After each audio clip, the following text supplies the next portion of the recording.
So, very specifically, I want to talk about how to use this tool that we've all been hearing so much about, and some of you may have been playing around with it, how to use this tool to take your fundraising to the next level. I'm going to talk about how to think broadly about ChatGPT, how to understand the tool and its role in your life. I'm going to walk through specific use cases, exactly how you can use it in your fundraising workflow. And then I'm going to talk a little more specifically about how to set it up for success. What does a good prompt look like? How do you make sure that you're putting in the kind of information you need to put in to get out the kind of information that will help you the most? So, first, let's start with how to think about ChatGPT. Very broadly, here is how I encourage folks to think about ChatGPT in their workflow. First, like a thought partner.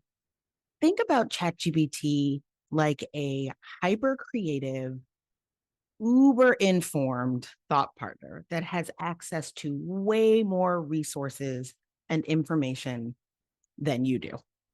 So, anytime you're sort of noodling on something or want a fresh perspective on something you're working on, definitely consider ChatGPT to be a thought partner in that way.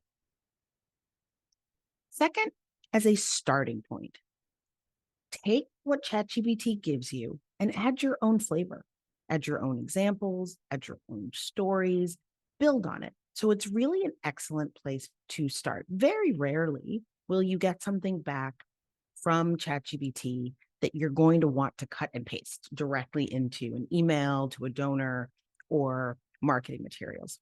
That's totally fine. I talk to a lot of people who are disappointed when they put in really good prompts and they set ChatGPT up in the ways that I'm going to share with you in a little bit. And then they get something back that's okay, but not exactly right? It's not earth shattering. That's actually totally normal. So definitely think of ChatGPT as a place to start. It's going to give you a really great starting point that's probably miles beyond a blank page, which is often where many of us start. Third, as a way to get unstuck, and this is one of my favorites. This is like getting your juices flowing in some area where you're just feeling like you can't quite see your way forward. You have to produce content, you have to write a presentation, you have to draft emails, and you just can't quite put pen to paper. Getting unstuck using ChatGPT is actually one of my favorite and most common uses. Think of ChatGPT as a junior copywriter. This is somebody on your team that you don't have to pay that writes emails, presentations, new websites, impact reports, memos, article summaries, blog posts. For those of you who have podcasts or you might be speaking on a podcast and you need talking points, it does that too. So another one of my favorite uses of ChatGPT is as a junior copywriter, just on your team. Ultimately, I want you to think about ChatGPT as a tool to help you get more leverage out of your time. Think about using it in whatever ways help you do the work you're already doing more efficiently. Almost every time I do this training, somebody says in the chat or raises their hand during the Q&A and says, sometimes I just open ChatGPT and I'm overwhelmed. They're there's so much information that I'm getting about all the different prompts and all the ways to use it. And I just open ChatGPT and sort of stare blankly at it. So that should never happen. ChatGPT is just a tool. It's just a vehicle for doing what you're already doing. So if you think about some of the ways that I walked through to think about how to approach ChatGPT more globally as a thought partner, as a way to get unstuck, as a starting point for a new writing project, as a copywriter, these are all ways to use this tool that assume you already have a project you're working on. You have a speech you need to write. You have an email you want to draft or an appeal letter. That's when you turn to ChatGPT. It is a tool. And the idea of using this tool is all about leverage. The idea is that rather than putting 30 minutes in and getting 30 minutes out, ChatGPT allows you to put 30 minutes in and get 5 hours out. I made that number up. It could be 10 hours, in all honesty. It could be weeks.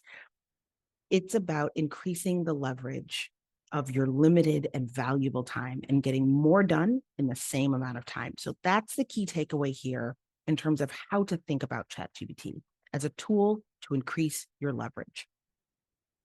So let's get a little bit more specific about the how. How can you actually use ChatGPT to increase your leverage inside your fundraising workflow? And I'm going to talk about 5 specific use cases. First, donor avatar creation. So think about ChatGPT at the top of your fundraising funnel, the beginning of your fundraising process, when you are trying to figure out, who am I talking to? Who's the audience for this program, for this appeal, for this organization? This is great for nonprofit founders, early stage organizations. It's also really great if you're going through a strategic planning process and you haven't really ever asked, as an organization in any intentional way, who are our ideal donors? Who are the people that are going to have the deepest affinity, the deepest connection, and the greatest passion for our work? Well, ChatGPT can help you craft profiles of those people. And the way that you want to engage ChatGPT in this way, and I recommend any organization that does not have clear donor profiles or donor avatars, as some organizations call them, you definitely want to do this. It will make everything in your fundraising work better. The way that you do this is to start by giving ChatGPT information about your mission, your vision, organizational mission and vision, your strategic vision, if you have one in your strategic plan. You can cut and paste this information from your homepage or your marketing materials. That's one thing that I will continue to say throughout this presentation. You don't have to be fancy with ChatGPT at all. You just have to cut and paste information as you have it. So your mission, your vision, values, information from your homepage, your about page, and then ask ChatGPT to give you examples of donor profiles or donor avatars that would be deeply passionate about that mission.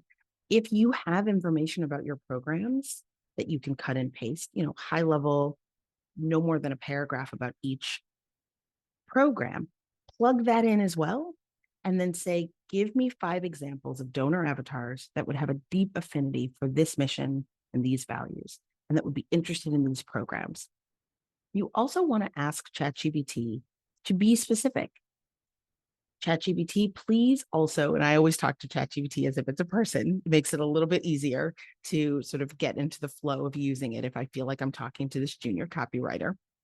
Please, ChatGPT, also include information about the psychographics of these donor avatars. So too often when we think about donor profiles, we get stuck in demographics.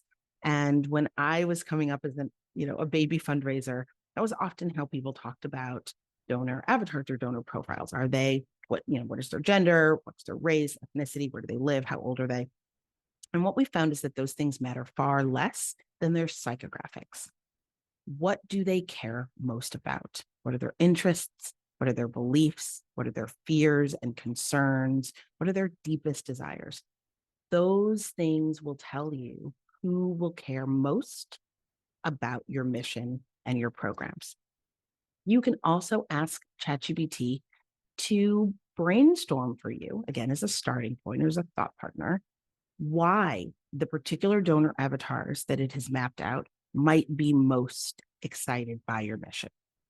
The second way that you can use ChatGPT to revolutionize your workflow is what I call affinity mapping.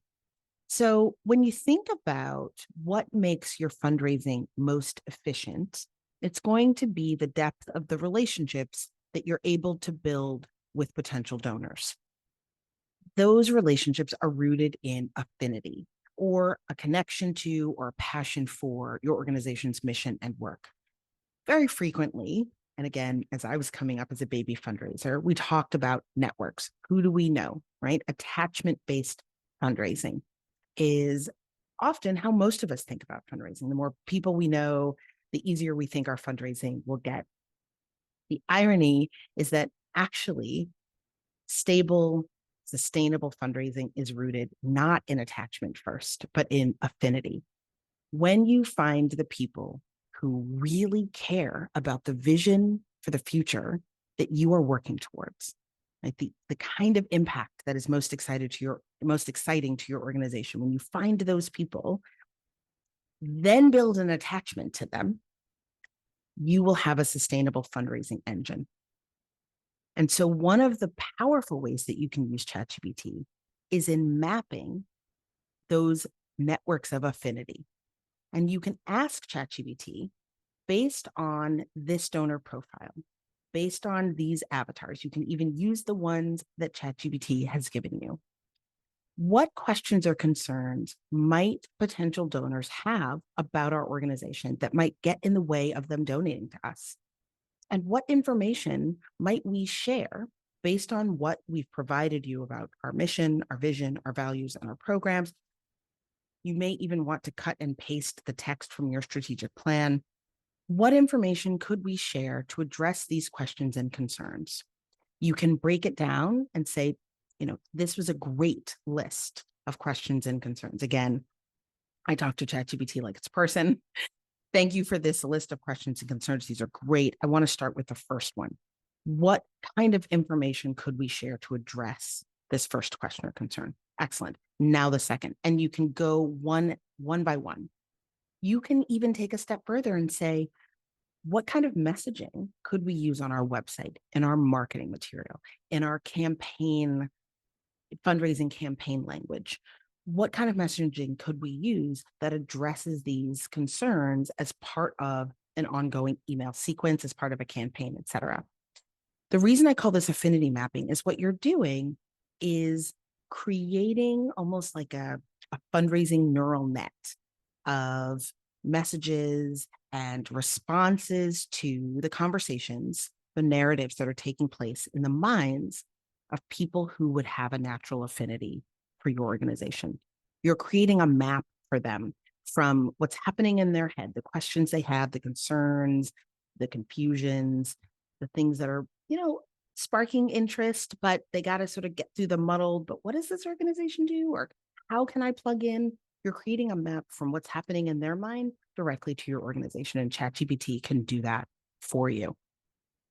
You can even take a step further, and once you've addressed these, say, okay, based on this set of donor profiles, right? These people who have an affinity for our work, what are examples of cultivation events that might appeal to donor avatar number one?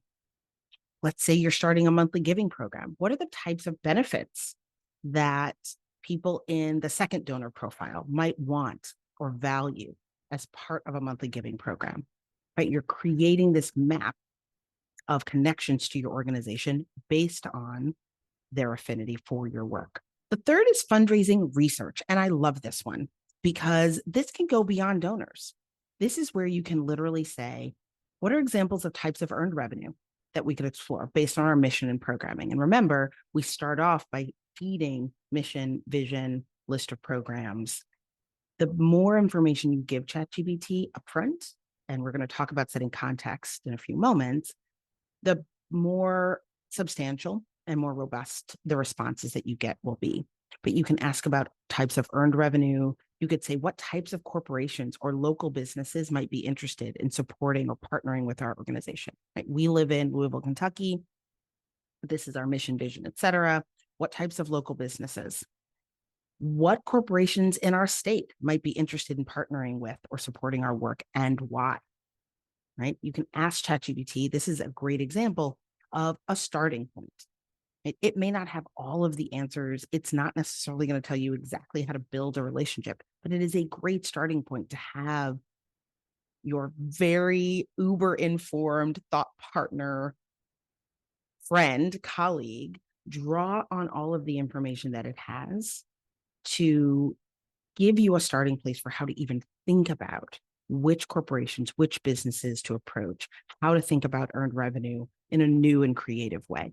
The next is email communications. So this is a really powerful one, and this draws directly on the junior copywriting sort of tool or vehicle that we talked about, or ChatGPT as a junior copywriter. This is literally where you can say, we've given you all this information about our organization, the mission, the vision, the programs, et cetera. Draft an outline for, and I put powerful and engaging, but you can say compelling, you can say tear-jerking, you can say insightful, you can say exciting, I said powerful and engaging, 5-part. That can be 2-part or 3-part. 5-part, welcome or thank you or nurture sequence. Then you want to articulate the goal, and you want to make sure that it's really clear what your objectives are for that sequence. You can specify that you want it to be for a particular donor avatar. It can be for a particular kind of campaign. The second example that I have here on the slide is for a monthly giving campaign. So you can literally ask it to draft, and again, a starting place, entire email sequences for your entire fundraising campaign based on the inputs that you give it. So the final use case that I want to share is impact reports. And I love this one because this is a place where you can not only save a lot of time, but also a lot of money. A high quality impact report is one of the most powerful tools that you can have in your fundraising arsenal. And really small nonprofits often don't have the money to hire a copywriter, an editor, a designer, all of the things that go into creating a beautiful, high quality impact report. Enter ChatGPT. You can have ChatGPT draft an outline for your impact report if you are stumped on where to start. Ask ChatGPT to draft an outline of an impact report that demonstrates the impact of your work to your donor avatars, your ideal donors. You would input your mission, your vision, your programs, the kind of impact that you would want to share in the impact report, program evaluation data. You can also share text from your last impact report, and then ask ChatGPT to draft an outline or to even draft each section. You can make sure that you articulate the goal and ask, what are the best ways to frame our impact in order to achieve this goal? Right here on the slide, I have the goal is to make people feel excited and motivated to support us. So this is one of those places where you can save hours of time and a lot of valuable resources, even if you take a starting place using ChatGPT as a starting place and hand it to an editor or hand it to a copywriter. You can save a lot of time and money by giving them that starting place. So finally, I want to talk about how to set ChatGPT up to get the most bang for your buck so that you're really successful in getting back the kind of information that will be a good starting place, that will get you unstuck, that will be the kind of copywriting that you can actually build on and use. Now, when you work with ChatGPT, you have to set it up to best support you. The exciting news is that ChatGPT learns, and you can't see it, but I have air quotes around learns. It's not actually learning. What it is doing is that it is building on information that you provide and integrating new information as you add it. So if you give it context, it will build on that context. In order to set ChatGPT up for success, this means that you want to feed it or cut and paste into the tool useful information that gives it background and that creates context for your prompts. So there's 3 ways that you want to think about setting up ChatGPT to get the most robust and useful information back. First, and I've alluded to this as we've gone through this training, always give context.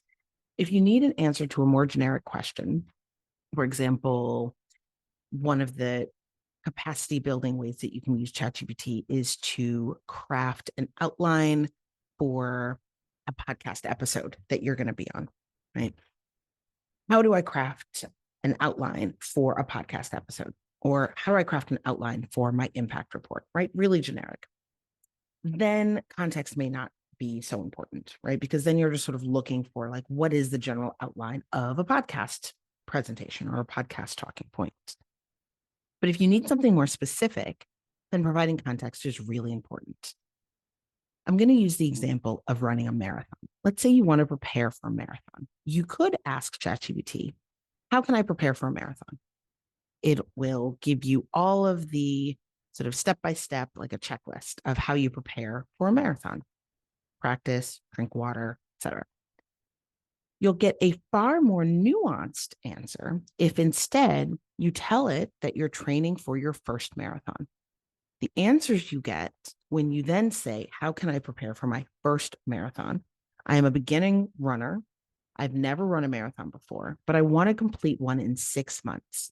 How can I prepare for this marathon? You're going to get much more focused results. Another example in the fundraising context. If you want help writing an email sequence for your donors or supporters, you're going to get better results. And I've talked about this throughout this training. If you include language about your mission, your vision, your values, as well as a description of the specific donors that you're talking to. It's also helpful to let ChatGPT know what your objective is whenever possible. And you see in some of the prompts that I've given, I state a goal, the goal of this email sequence or the goal of this impact report. When ChatGPT knows your objective, for example, to persuade donors to invite their friends to give, which is a different objective than to persuade lapsed donors, say, to begin giving again, right? To evoke an emotional response in your donors. The more specific and clear you can be in your objective, the more helpful the responses you get from ChatGPT will be. Second way to set up ChatGPT to be really helpful is to use references and personas. So this can be really helpful if you're using the tool as a junior copywriter. You can tell ChatGPT to write in a particular style. One of the most powerful ways to use this particular sort of asset within ChatGPT is to feed ChatGPT examples of your own past work and then tell it to reference this as a style, reference this style as a model, right? You can feed it examples of other kinds of writing that you really like. Going back to the impact report example, if there's a style of writing or a type of impact report that just feels like it's written really well, the language is clear, the references are exciting, it's just a really great model, cut and paste the words into ChatGPT. And you can say, do not use this content, but use this writing style as our model. Finally, give it follow-up instructions. Most often, what you get back first is going to be, as I said, a starting point. So you can make additional requests and give more instructions. You can ask ChatGPT to make changes, add something that's missing. You can provide additional context and say, redraft what you've given me. You can ask it to correct something that was incorrect. Now, as you follow up, ChatGPT remembers. It remembers your requests and it remembers the context that you provided, and it will build on that, which means that as you provide follow-up questions, requests, and context, your results will continue to be refined and improved. So that's how you can use ChatGPT to revolutionize your fundraising workflow. We talked about how to think broadly about ChatGPT as a thought partner and to help you get unstuck, as a great starting place for writing, as a junior copywriter, as a tool to increase your leverage. We talked about 5 specific fundraising use cases, and we talked about how to set ChatGPT up for the most robust responses and the greatest success possible. To help you guys in your process, I've created a free ChatGPT fundraising prompt cheat sheet with all of the fundraising prompts that I walked through here and a few extras for good measure. And you can download that at BrookeRichie-Babbage.com/ChatGPT cheat sheet. Have a blast with ChatGPT and good luck.